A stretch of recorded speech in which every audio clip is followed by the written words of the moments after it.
Hi, this is Alex, and in this short video, I'd like to share with you a simple Vietnamese phrase that you can use with your lady when you're getting to know her better. So the phrase I'd like to share with you today is, do you live near here?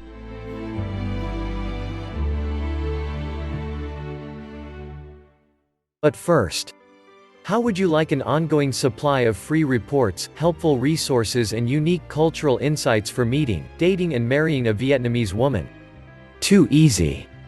Just take a quick moment to subscribe and click the bell icon, and you'll never miss out again. Now, a couple of things, all right? Before we jump into how do you actually say that in Vietnamese, a couple of things I just want to mention to you. In this particular video, my focus is showing you how to do this as you're just getting to know the woman better. So I'm assuming that you're not overly close yet, meaning that you may be on your first date or your second date and you're just trying to make some conversation. This is very important because, as you may recall from a previous video, Vietnamese is a very formal language. And by that, I mean that how you address somebody depends on how well you know them, and in some cases, just how close are you to them. Are they a family member? Are they somebody you just get to know? Are they a member of the opposite sex? If so, how close are you to that person? So there's a lot of variables here, all right? And I'll get to that in a second here. So as I said, the phrase I'd like to share with you is, do you live near here or not?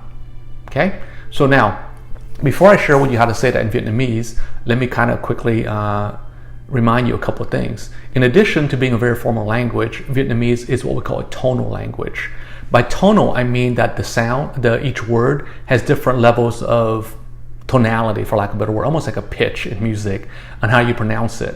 This is important because I'm going to emphasize certain pronunciation over and over again, because people that come from an English background sometimes can't hear the difference between one sound and the next, which is one of the reasons I'm going to repeat this maybe a couple of times. And in some cases I may overemphasize it just so you can hear the difference. All right, so let me kind of hold up this little blackboard and show you what this phrase looks like in Vietnamese. Okay, so it's going to say, I'm going to pronounce it out. Okay, it's going to say Linh ở gần đây không. So if you've been following my other videos, you'll recall that I'm using the woman's name is Linh because it's pronounced the same way in Vietnamese as it is in English, to keep it simple. It's spelled, of course, differently in English as it is in Vietnamese, but sounds-wise, it sounds identical. A couple of things that you may want, I just want to again emphasize. In Vietnamese, especially if you're just getting to know somebody of the opposite sex, in this case, another woman, then what's going to happen is you're going to address her by her first name. Now, if you try to do this in English, it's going to sound really awkward, right? Like if you meet somebody named Linh, you wouldn't address her as Linh. You wouldn't say, does Linh live near here or not? That you would be speaking almost in the third person. All right. So this is closer, like say, Linh, do you live near here? All right. But when you're sounding it out in a literal translation, it sounds like you're speaking in third person, which is not the case. So in this case, you're addressing that the lady you're with, and her name is Linh. It'd be like, Linh, do you live here or not? In Vietnamese, there's really no universal word for you. You substitute the word you depending on how close you are to the person you're speaking to. So in this case, if you're just getting to know her, you wouldn't want to use, like if you use other words, it can be interpreted as like dear or darling. And so if you're just getting to know somebody, that might be intimidating to her, which is one of the reasons why I emphasize that you probably want to use her name. All right, so that way it's, you're getting to know her, and so it's a fairly neutral way of asking this. All right, so again, just with that out of the way, let me repeat this phrase. It says Linh ở. Ở means live, okay? Gần means near. Đây, gần đây means like near here. Không or not. All right, so this right here, translated as close as you can in English, would be, Linh, do you live here? Do you live near here or not? All right. Now, Linh is, again, her name. Is live. Gần đây means near here. Không is a catch-all phrase in Vietnamese to mean or not. All right. It usually means not, but in this case, grammatically, it would be or not. So again, it would be, to sound it out, you would say Linh ở. Now, if you just heard what I did, right? The word live, I have this, it sounds lower, and I'm pulling out the sound. In Vietnamese, this is one of those modifiers that changes the word. It looks like a little question mark above the letter O. In Vietnamese, there's actually 4 or 5 different O's, but I won't get into that. The point I'm trying to make here is like this little thing above here, it means that you pronounce the word a little bit lower. Okay, so here's what I mean. If I take this little thing off, this sound would just be it's a different word, right? Then if I put a dot below it, it will be which is a different sound. With this thing above it, it's kind of in between. It's called You see, there's it's kind of like in the middle.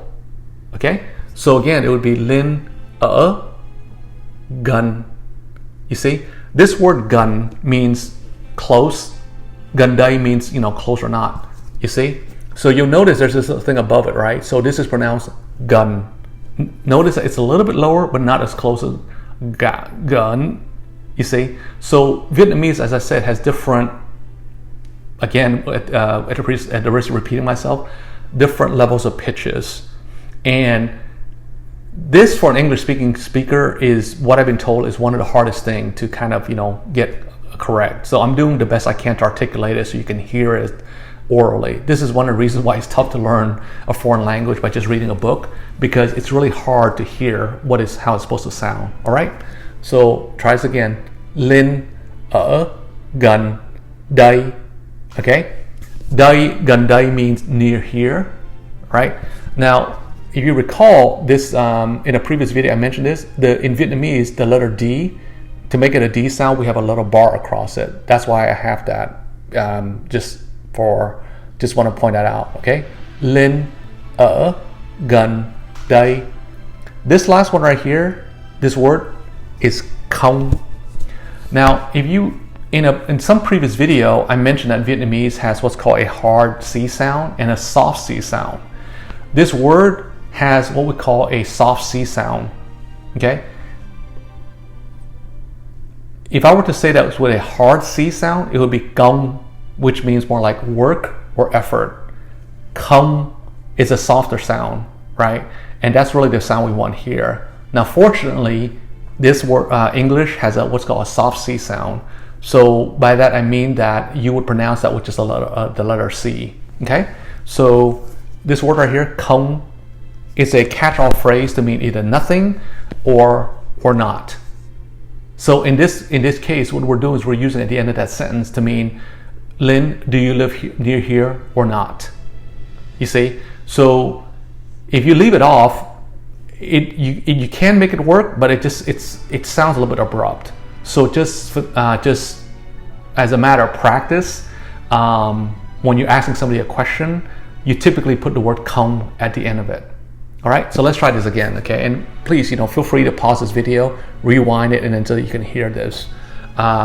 Lin gun. See, gun is just like it sounds in Gary, right? So the G sound in Vietnamese and in English is identical. Okay, gun, Gary, same sound.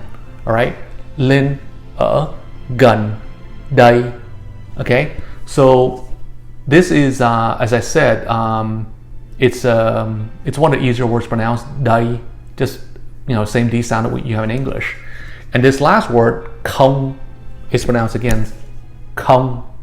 You see, so this phrase is a simple phrase that you can learn, and again, just practice this a few times, and this might be a way to break the ice or not. All right, and as I said, the context of this is you're probably meeting her for maybe in a coffee shop, or maybe for lunch, or depending on maybe you're one of the later dates, maybe for dinner.